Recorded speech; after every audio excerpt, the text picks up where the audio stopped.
What's up, guys? Welcome to another episode of the Medicopolis podcast, where two teenagers discuss medical dilemmas and police them to reach an ultimatum on whether the situation is ethical or not. Thank you so much for taking the time out of your day to listen, and we hope you enjoyed the episode on our reflection on vaping. Some of our listeners may not know the difference between vaping and smoking, so I just wanted to cover that before we go deeper into the episode. But basically, the main difference between vaping and smoking is that smoking delivers the nicotine, which is the addictive element, by burning tobacco, which can cause smoking related illnesses. And vaping essentially delivers nicotine by heating a liquid in a much less harmful way. But I'm not saying that it's not harmful at all. I'm just saying it's a less harmful way than smoking. And because of the many ways that vaping can be dangerous to the consumer as well as the people who sell it, there have been many changes in the legality of vaping, especially in the past 5-10 years. For example, California, Massachusetts, New Jersey, New York, Rhode Island, etc. They all have flavor bans, which is basically on all flavored tobacco products, such as vaping and other e cigarettes. There are also states that have online sales bans, like Arkansas, Maine. New York has a flavor ban and an online sales ban, along with Oregon, etc., as well as some major cities. These sort of bans that have been to stop the usage of these products have been for good reason. While vaping is not as deadly as tobacco in some ways, it can be just as deadly in other ways. For example, the product itself can cause explosions, which was a big problem a couple years ago, and is still probably a big problem today. Just the fact that these products are unsafe.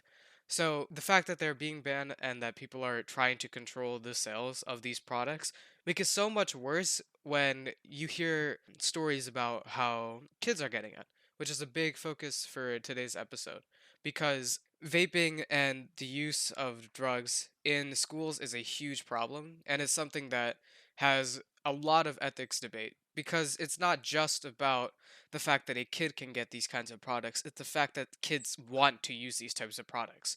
And the fact that this is happening shows not only a lack of research, but a lack of awareness for these problems. And if we're able to talk about it, if we're able to spread some of the info, I guess, and some of the stigma surrounding vaping and stuff, we can help control it together as a community by spreading the word to not use these sort of products and to sort of be able to help people who are using these products to say, don't do this, this isn't safe, and sort of just help control the problem in general. Yeah, absolutely. I liked what you said there. And I think that another big part of, helping make sure that we control the narrative around vaping and ensure that we're getting the right information out there to the right people. I think that's really important because one of the big parts of vaping, while it's not it doesn't directly cause lung cancer according to research, there is a huge increase in the risk of lung cancer. And especially in school children, if they're getting vapes at an early age, it's terrible if you see a kid or a person of younger age get diagnosed with lung adenocarcinoma at a much younger age than other people. And it's really sad because it really comes down to the idea that we didn't help control it in the first place. So that's really what Ashwin and I want to cover with this episode. And there are also some misconceptions, like vaping without nicotine or THC.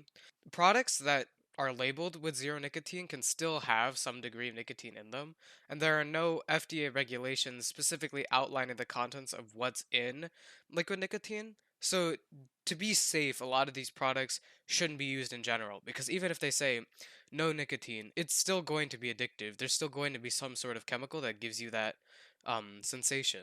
So if you're able to stop the problem before it even begins, people won't use these products at all because they know that it's just as dangerous. Smoking versus vaping, what's the difference? There actually isn't much. Smoking is thought to be more harmful, again, because the product is being burnt and that smoke is being inhaled, versus heating up a solution. But not only are there products with or problems with the product, there's also problems with what's in those solutions. Like for example, vaping can contain toxic metals, which when you inhale can get into your lungs and cause a lot of problems, especially again for adolescent use. There isn't much difference in the harmfulness. So it's important that you, again, just stop these problems before they even begin in the first place.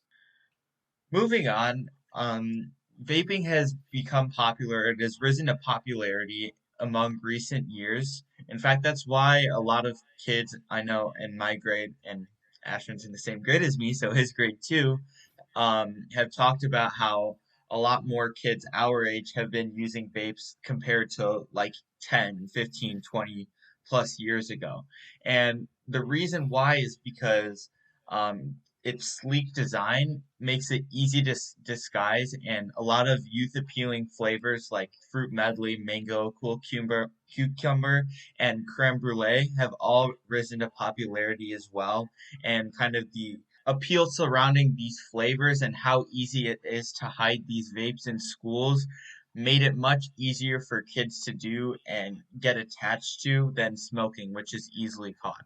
And this is really unfortunate because, just like I said before, it's become so much easier for kids to acquire vapes in schools now. And it's still, like Ashton and I mentioned earlier, it's still causing damage and it barely has any differences in comparison to smoking. It still does damage and is while it doesn't directly lead to lung cancer, it does definitely increase the risk of lung cancer in the future, which is terrible.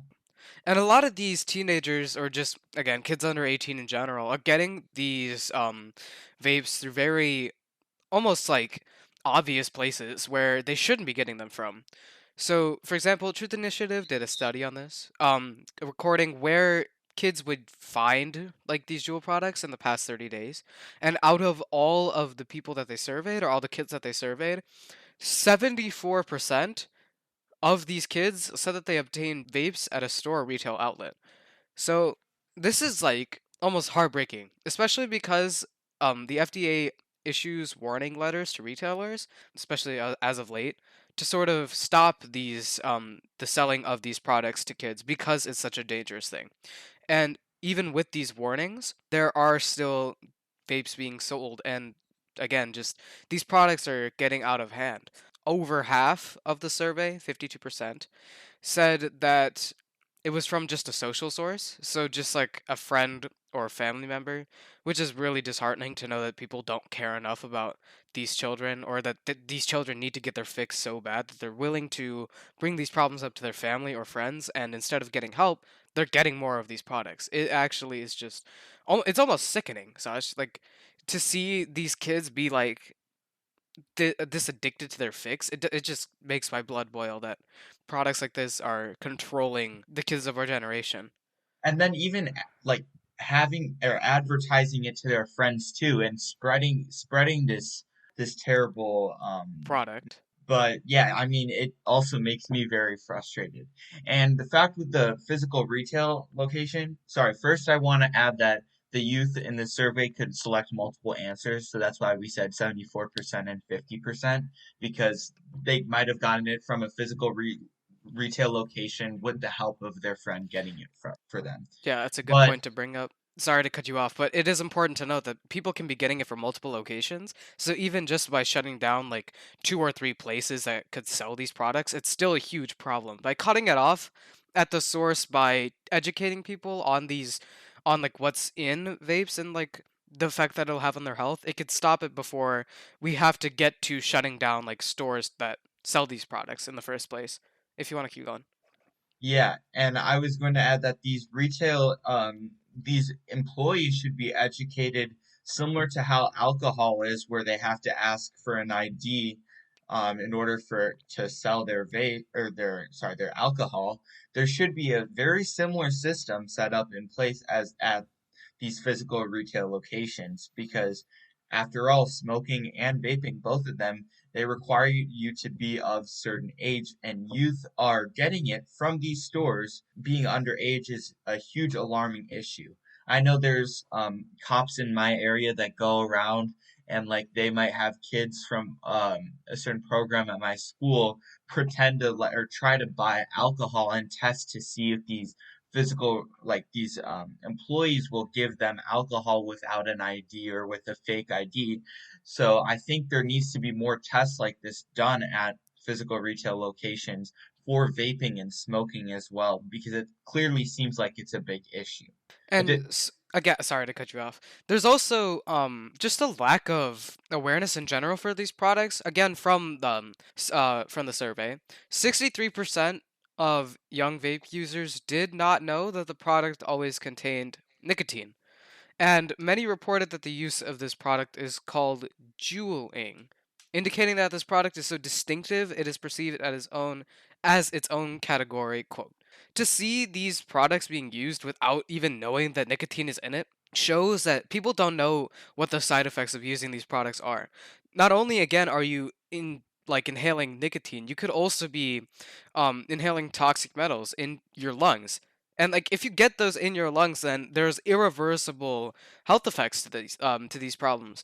You could easily get some sort of lung injury or some sort of lung disease, which is again one of the most common side effects from vaping. And it's supposed to technically be safer than smoking cigarettes, but in my opinion, vaping can be almost, if not more, deadly than cigarettes. Saj, what do you think? Because like, there's always like the lung injury and like the smoking metals. Obviously, tobacco is also a really bad product because you are inhaling smoke rather than like the vapor. But I feel like they're both still just as dangerous. Like, what do you think?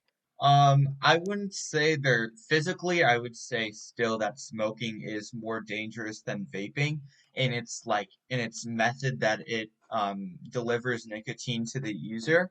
However, with the more widespread vaping use amongst youth in today's generation compared to smoking, which is a lot less, I think that the bodies of youth, I mean, naturally are not as well developed, and therefore vaping has become more dangerous in that sense.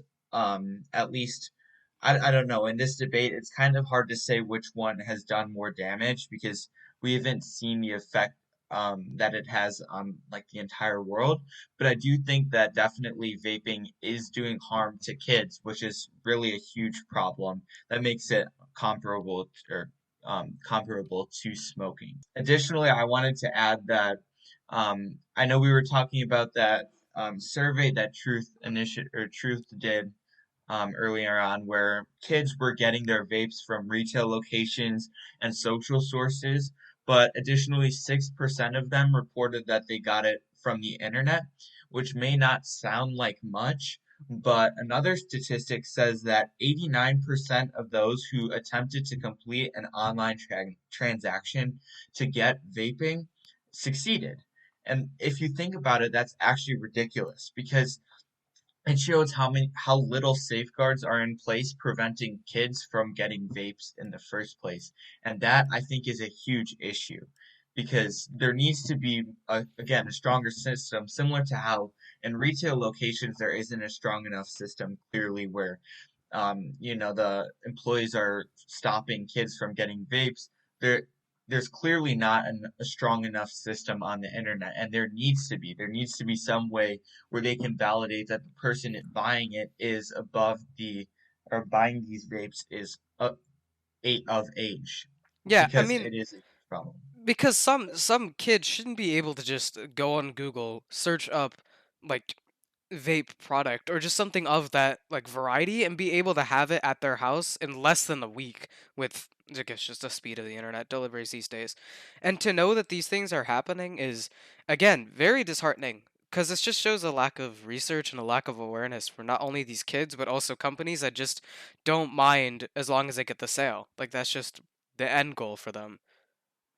Yeah, and unfortunately, vaping has seen a huge rise in its industry or in its market of recent because of the addiction that has through social sources and physical retail locations, the ease in getting these vapes, and two, the addiction that comes from the nicotine and these flavors like fruit medley, mango, cucumber, and creme brulee. They all have contributed to the rise of this harmful product. And that was our 11th episode, so thank you guys so much for listening to the Metacopolis podcast. We hope you all stay tuned for next week's episode and as well as what is to come in the future.